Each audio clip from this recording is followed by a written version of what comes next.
तो गाइस आज हम लोग जाएंगे मरेजा न्यू टाइकॉन में। और यहाँ पर हमारा रहेगा गोल कि हम एक न्यू बनाएं।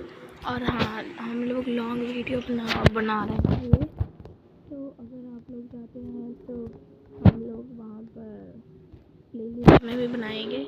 अभी हम लोग पहले लॉन्च करते हैं अपना न्यूक। और हाँ, मैंने न्यूक कर दिया है लॉन्च। अब देखते हैं ये न्यूक क्या करेगा। खैर, शुरू में ये न्यूक चलाया था तो ये न्यूक बढ़िया तो होगा नहीं, ये तो मुझे पता है।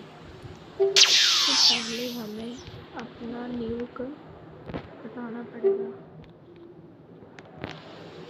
अपग्रेड में जाते हैं और अपग्रेड में कोई महंगे न्यूक स्टोर में जाकर देखते हैं। स्टार्टर पैक वो महंगा है। इंडेक्स में जाते हैं, सामान हमारे पास ये है। तो ये तुम्हारे पास सब 5 यूरो का करते हैं।